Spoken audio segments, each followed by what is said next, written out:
Karena beasiswa LPDP ini fully funded ya guys. Jadi semua apa yang kita butuhkan akan diberikan, termasuk biaya SPP, biaya bulanan, transportasi, biaya buku dan sebagainya kita akan dapatkan. Bahkan jika kita pandai untuk menabung, kita bisa gunakan untuk kebutuhan-kebutuhan lainnya, misalnya untuk membeli handphone, membeli laptop, atau bahkan. Halo guys, Assalamualaikum warahmatullahi wabarakatuh. Salam sehat untuk kita semua. Selamat berjumpa kembali di channel YouTube saya, Muhammad Afandi Jaya. Masih pada konten yang sama ya, yakni konten studi pasca sarjana.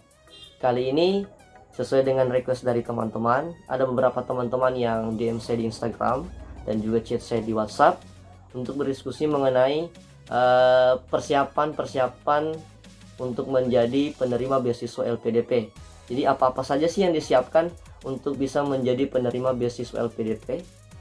Okay, so guys, please your attention. In this moment, I'm gonna share to you my experience, information, tips and trick to be awarded of LPDP scholarship. Okay, for the first time, saya perlu menginformasikan bahwa LPDP membuka penerimaan beasiswa 2 kali dalam 1 tahun.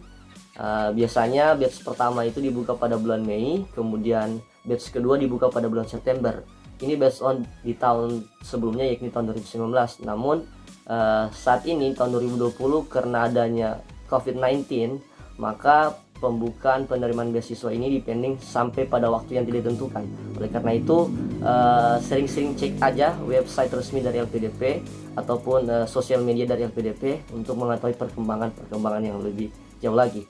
Dan kita doakan bersama semoga coronavirus ini bisa selesai sehingga apa yang telah kita rencanakan bisa berjalan sesuai dengan harapan. Oke. Pada proses penerimaan beasiswa LPDP ini, teman-teman akan melewati 3 tahapan seleksi. Ini based on tahun 2019 ya. Jadi biasanya itu LPDP memiliki kebijakan baru di setiap tahunnya. Oleh karena itu saya anjurkan teman-teman untuk selalu mampir di website resmi LPDP untuk mengetahui informasi-informasi baru, untuk mengetahui kebijakan-kebijakan baru. Tapi kita berharap semoga kebijakan tahun 2020 ini tidak jauh berbeda dengan tahun 2019. Oke, pada tahun 2019 kemarin ada 3 tahapan yakni pertama adalah seleksi administrasi, kemudian yang kedua adalah seleksi berbasis komputer, dan yang ketiga adalah seleksi substansi atau wawancara. Nah, dalam video kali ini saya akan mencoba berbagi informasi, berbagi tips dan trik, dan tentunya juga akan berbagi pengalaman kepada teman-teman yang ingin mendaftarkan diri untuk mendapatkan beasiswa LPDP di tahun 2020 ini. Baik, pada tahapan pertama yakni seleksi administrasi, yang teman-teman harus perhatikan adalah mempersiapkan berkas-berkas yang sifatnya penting. Jadi kalau saya kemarin membaginya menjadi 3 kategori, yakni berkas yang sangat penting, kemudian berkas yang penting, dan berkas yang cukup penting. Jadi semua berkas yang kita siapkan untuk kita ajukan kepada pihak LPDP itu sifatnya semua penting ya.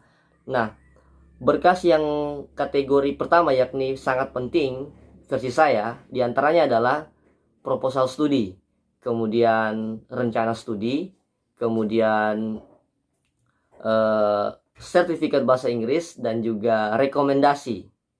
Kalau teman-teman yang ingin lanjut doktoral atau S3, ditambahi dengan proposal penelitian.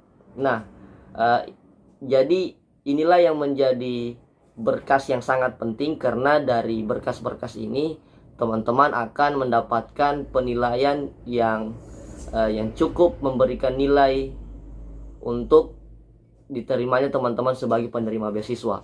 Ini akan berpengaruh pada penilaian akhir, maksud saya. Baik, pada proposal studi, teman-teman harus mampu menggambarkan ataupun menjelaskan diri teman-teman, dan juga menjelaskan apa sih maksud dan tujuan teman-teman kuliah. Dan di situ juga akan dicantumkan rencana, judul, tesis atau disertasi yang akan teman-teman teliti nantinya. Sehingga dapat menggambarkan bagaimana teman-teman ke depan dalam melaksanakan studi pasca sarjananya. Nah, pada rencana studi pun juga teman-teman harus bisa memberikan alasan mengapa teman-teman memilih universitas yang teman-teman ingin berkuliah di sana. Kemudian bagaimana teman-teman menyusun strategi dalam menyelesaikan studi. Teman-teman juga akan bisa menggambarkan di situ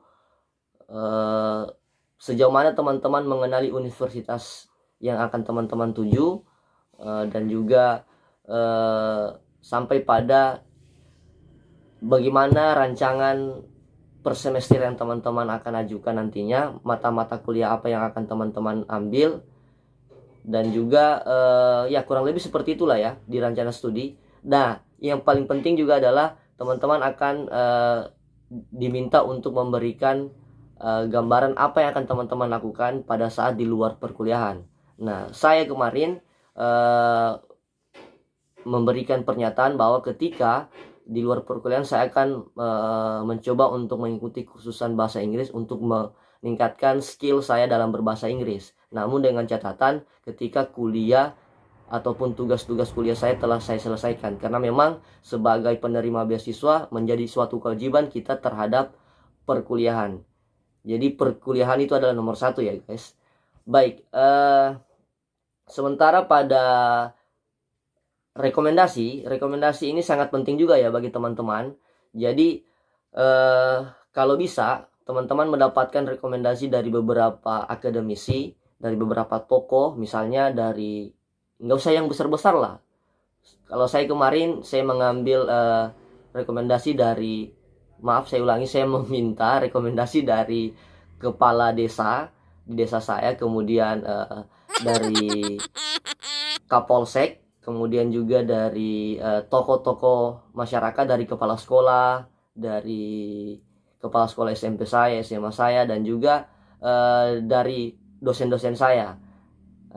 Jadi itu semua bisa mendukung teman-teman untuk mendapatkan nilai bahwa oh iya, kita sebagai calon penerima beasiswa sudah ikut berperan aktif pada kegiatan-kegiatan kemasyarakatan misal, kemudian aktif di perkuliahan, memiliki kemampuan dalam beberapa hal dan sebagainya. Kira-kira seperti itu. Nah, kemudian sertifikat bahasa Inggris. Sertifikat bahasa Inggris ini memiliki standarisasi yang berbeda dalam setiap kategori jalur penerimaan beasiswa, karena memang LPDP itu membuka beberapa jalur. Secara umum ada 3, yakni jalur umum, kemudian jalur afirmasi, dan jalur targeted group. Jadi dengan beberapa jalur itu LPDP memberikan kesempatan seluas-luasnya kepada kita semua untuk bisa menerima beasiswa LPDP. Namun standarisasi TOEFL atau IELTS itu berbeda. Nanti insya Allah pada video-video selanjutnya saya akan membahas lebih jauh mengenai kategori dari setiap jalur penerimaan beasiswa dan juga standarisasi masing-masingnya.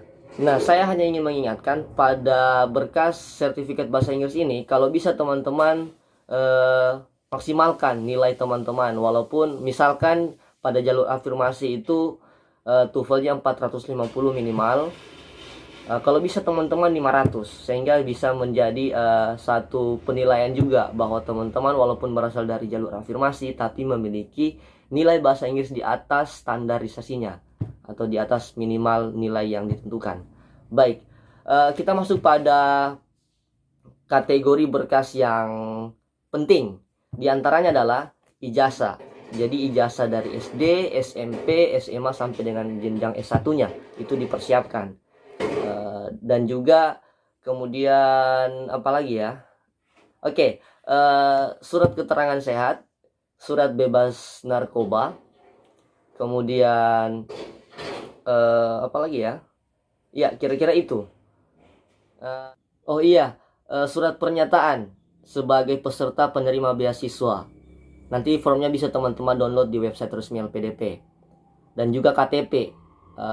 Sifatnya wajib ya. Jadi teman-teman yang mungkin KTP-nya belum ada atau KTP-nya hilang, silakan diurus sesegera mungkin, karena juga itu membutuhkan waktu yang cukup lama.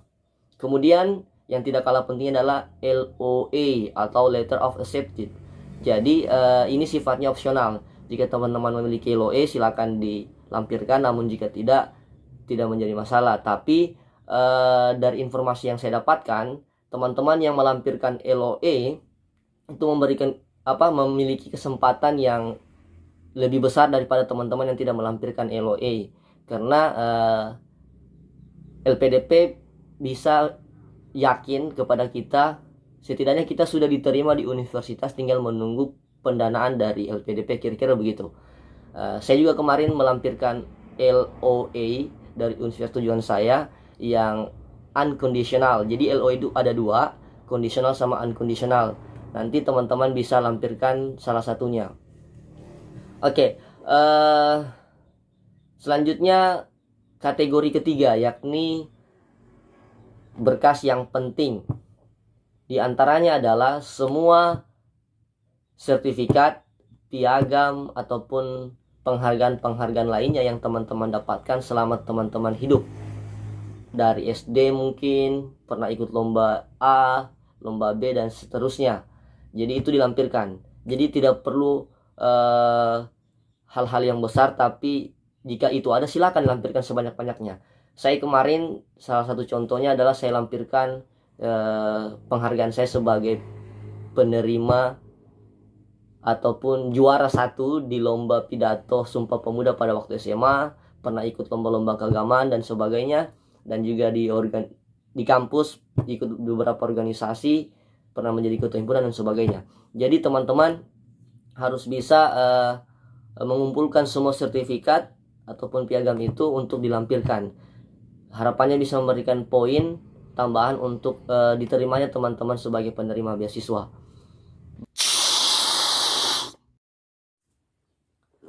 Baik, saya pikir itulah kurang lebihnya yang bisa dapat saya sampaikan untuk menjawab pertanyaan apa-apa saja yang dipersiapkan untuk menaklukkan seleksi tahap awal, yakni seleksi administrasi pada proses penerimaan beasiswa LPDP. Semoga bisa bermanfaat dan berguna ya guys. Untuk teman-teman yang memiliki pertanyaan silakan komen di kolom komentar atau bisa DM saya di Instagram untuk berdiskusi lebih jauh lagi mengenai beasiswa LPDP. Karena beasiswa LPDP ini fully funded ya guys. Jadi semua apa yang kita butuhkan akan diberikan, termasuk biaya SPP, biaya bulanan, transportasi, biaya buku dan sebagainya kita akan dapatkan. Bahkan jika kita pandai untuk menabung, kita bisa gunakan untuk kebutuhan-kebutuhan lainnya, misalnya untuk membeli handphone, membeli laptop, atau bahkan untuk menikah. Tapi yang paling penting adalah teman-teman harus memprioritaskan kebutuhan dasar perkuliahan, karena itu menjadi kewajiban kita. Oke guys, nantikan video saya selanjutnya yang akan berbagi informasi, berbagi tips dan trik, dan tentunya berbagi pengalaman untuk menaklukkan seleksi tahap kedua, yakni seleksi berbasis komputer. Oke, bye bye, see you in the next video.